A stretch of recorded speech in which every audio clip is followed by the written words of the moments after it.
Hello dear friends, welcome to my YouTube channel.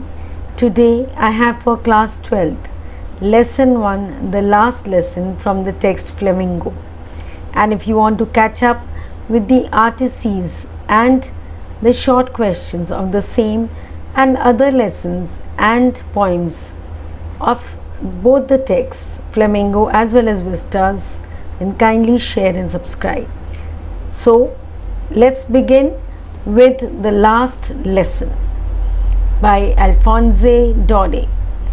Now talking about the author first. Alphonse Daudet, he was a French novelist and a short story writer. The last lesson is in days of Franco-Prussian War. इसकी setting जो है Franco-Prussian War के time की है, that is year 1870-71. उन दिनों में जो है ये फ्रैंको प्रुशियन वॉर चल रहा था, war between France and Prussia, जिसमें फ्रांस जो था वो डिफीटेड हो गया था प्रुशिया से. एंड प्रुशिया जो है 3 विभागों में बटा हुआ था, that is Germany, Austria and Poland. और जो फ्रेंच डिस्ट्रिक्ट्स थे, जैसे लेसन में मेंशन किया गया है, Alsace and Lorraine के they passed into the hands of the Prussians. Now we come to the phrases from the text. अब फर्स्ट फ्रेज जो है आपको स्क्रीन पे दिख रहा होगा, in great dread of. dread का मतलब होता है डरा हुआ, scared, that is scared or afraid. And the second one is in unison. In unison का मतलब होता है something being done at the same time. एक ही समय पर एक काम चल रहा हो, जैसे सब इकट्ठे, together, right. Counted on means to depend on someone to do what you want. तुम किसी ऊपर निर्भर होते हो जब कुछ करने के लिए, कुछ अपना करना चाहते हो, और पर you are dependent on somebody, निर्भर हो किसी के ऊपर. देन अ ग्रेट बसल, जिसका मतलब है नॉइज या एक्टिव कमोशन, शोरगुल. Next word thumbed at the edges, इसका मतलब होता है कि जो एजेस हैं, कोने जो है इतने ज़्यादा हैंडल हो चुके हैं, यूज़ हो चुके हैं कि वो ख़राब हो चुके हैं, वोन हो गए हैं. Reproach ourselves with, that means to express disapproval, disappointment, निराशा दिखाना. अब नेक्स्ट चलते हैं जो मेन प्रोटैगनिस्ट है हमारा, उसके कैरेक्टर स्केच पर, दैट इज़ एम हैमिल, जो फ्रेंच टीचर है. और ही इज़ वेरी डिसिप्लिनेरियन का मतलब होता है वो बहुत पर्टिकुलर था डिसिप्लिन के बारे में, और बहुत ही डेडिकेटेड टीचर था. डेडिकेटेड टीचर होता है सिंसियर टीचर. बहुत पर्टिकुलर था स्टडीज़ के बारे में, लेसन्स के बारे में. और वो 40 इयर्स से एल्सेज में पढ़ा रहा था. He was teaching for 40 years at Alsace. एंड वो बाद में देखते हैं हम लोग, वो बहुत रिग्रेट करते हैं. ही फील सॉरी किस बात के लिए? क्योंकि उसे लगता था कि अभी भी उसने उतनी सिंसियर एफर्ट्स नहीं की फ्रेंच पढ़ाने के लिए अपने जो कंट्रीमैन को. एंड वो अपने आप को ब्लेम भी करता है कि अक्सर मैं छुट्टी ले लेता था जब मुझे फ़िशिंग के लिए जाना होता था, या मुझे कोई और कारण होते थे, तो मैं काफ़ी छुट्टियाँ ले लेता था. उससे बच्चों की पढ़ाई का काफ़ी नुकसान हुआ है. और वो हाईली पेट्रियाटिक होते हैं. हाईली पेट्रियाटिक का मतलब देशभक्त, क्योंकि हम लेसन के एक पार्ट में देखते हैं कि वो लोगों को अपील कर रहे हैं, लोगों को रिक्वेस्ट कर रहे हैं कि अपनी लैंग्वेज की पकड़ जो है स्ट्रॉन्ग रखो, और जो है बहुत तारीफ़ करते हैं फ्रेंच लैंग्वेज की, और वो बहुत ही इमोशनल है.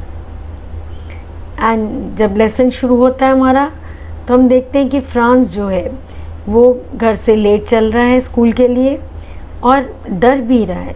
ड्रेड ऑफ स्कोल्डिंग मीन्स डर किस चीज़ का? ड्रेड मीन्स डर है डांट पड़ने का.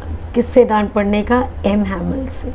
एम हैमिल जो उसको और बाकी बच्चों को उस दिन क्वेश्चंस पूछने लगा था ऑन पार्टिसिपल्स, और फ्रांस का ये हाल था कि उसको तो एक वर्ड भी नहीं आता था उसके बारे में. अब कुछ फ्रांस के ऊपर पढ़ते हैं कि फ्रांस के बारे में वो एक बॉय था जो स्टडी कर रहा था in the school of else's, और उसे बहुत प्यार था, बहुत अच्छा लगता था टाइम स्पेंड करना बाहर rather than going to school. तो उसकी 3 टेम्पटेशंस थी, राइट। और ये क्वेश्चन भी आ जाता है आपको शॉर्ट क्वेश्चन में, what were the temptations of France. वो मैंने 3 बुलेट पॉइंट्स में लिखे हैं ताकि आपको ईजिली समझ में आ जाए। तो उसकी 3 टेम्पटेशंस क्या थी?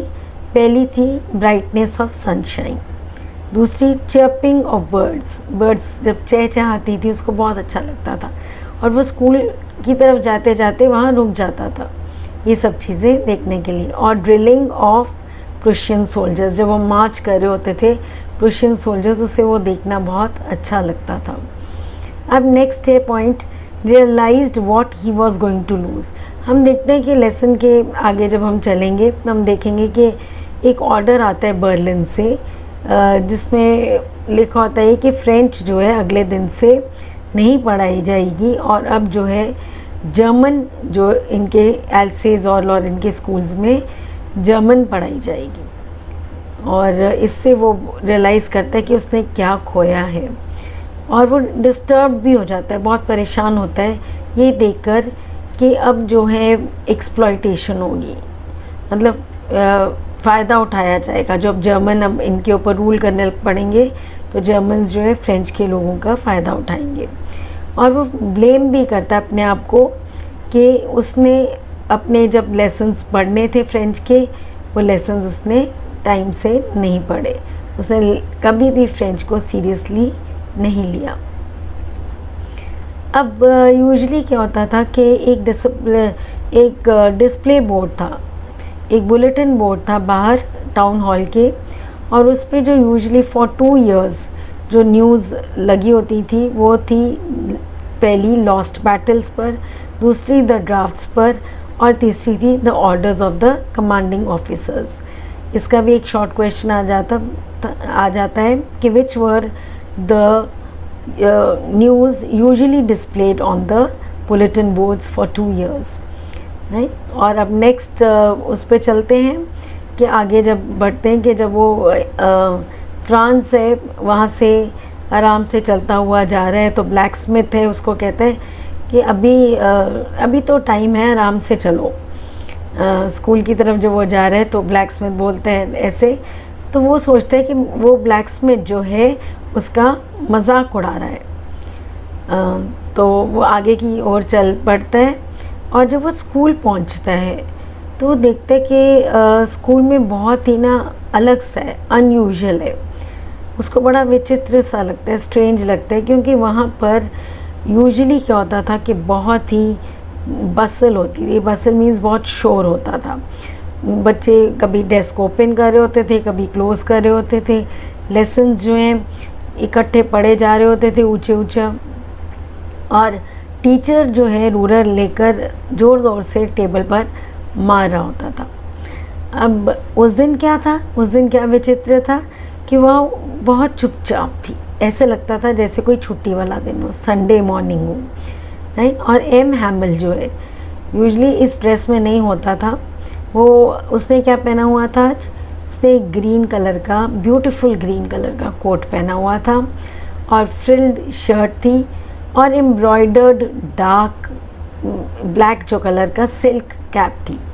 और वो यूजुअली ये चीज़ें पहनता था, ये जितने भी कपड़े पहने हुए थे, कैप थी, और ये सब पहनता था इंस्पेक्शन और प्राइस डिस्ट्रीब्यूशन डेज पर उसने आज पहना हुआ था, जो उसको फ्रांस को बड़ा अजीब सा लग रहा था।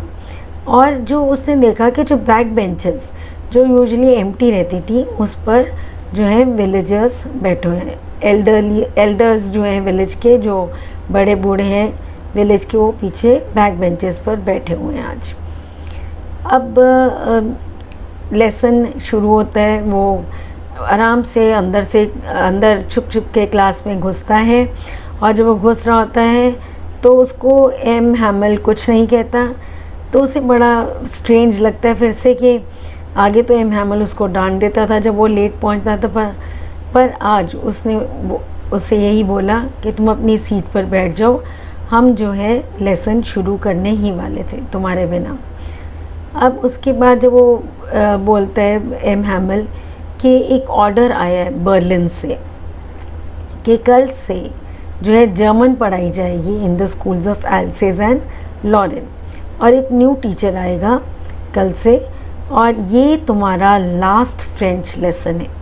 और ये सुनते ही उसको जो है एकदम शॉक सा लगता है, मतलब वो अचंभित हो जाता है। ये एक क्वेश्चन भी आ जाते हैं, शॉर्ट क्वेश्चन 30 to 40 वर्ड्स का आपका, कि what words were a thunder clap. Thunder clap का मतलब होता है shock. What words were a thunder clap for France, और ये आपके 3 पॉइंट्स इसमें आ जाएंगे। ओके, अब जब इसको ये पता चलता है कि एक ऑर्डर आया से बर्लिन से, अब कल से फ्रेंच नहीं पढ़ाई जाएगी, ये लास्ट फ्रेंच लेसन है, तो बहुत सॉरी फील करता है। ना केवल वो सॉरी फील करता है, बट एम हैमल को भी बहुत बुरा लग रहा होता है और पेरेंट्स को भी। तो हम अब पढ़ेंगे कि रिग्रेट्स जो हैं इनमें क्या होता है। रिग्रेट का मतलब होता है टू फील सॉरी। उनको ये रिग्रेट होता है कि वो लोग कभी सीरियस नहीं हुए अपनी लैंग्वेज के बारे में, फ्रांस और जो पेरेंट्स हैं। और फ्रांस क्या फील करता है, फ्रांस कहते हैं कि मैं तो टाइम बर्बाद करता रहा, मैं तो सर्च करता रहा बर्ड्स एग्स, मैंने कभी लेसन्स को सीरियसली नहीं लिया। मुझे लगता था कि और मैं कभी स्लाइडिंग चला जाता था ऑन द सार, और कभी अभी तो मुझे लगता था मेरी बुक्स जो है ना बिल्कुल न्यूसेंस है, बिल्कुल बेकार है, और बैग मुझे बहुत हैवी लगता था। बट अब मुझे फील हो रहा था, अब उसे जो है फ्रांस को फील हो रहा था कि उसने कभी भी अपने फ्रेंच लेसन सीरियसली नहीं लिए, ना तो उसको अच्छी तरह पढ़ना आता था, ना ही लिखना आता था। अब एम हैमल क्या सोचते हैं, एम हैमल कहते हैं कि मैंने भी बच्चों का टाइम बहुत वेस्ट किया। मैंने उनको कभी कभी मैं उनको वाटर करने भेज देता था अपने फ्लावर्स जो हैं गार्डन के, और कभी कभी तो ऐसा भी होता था कि मैं छुट्टी ले लेता था जब मुझे फ़िशिंग जाने का मन होता था। तो उसे इस बात का बहुत बुरा लग रहा होता है, he is feeling sorry for this.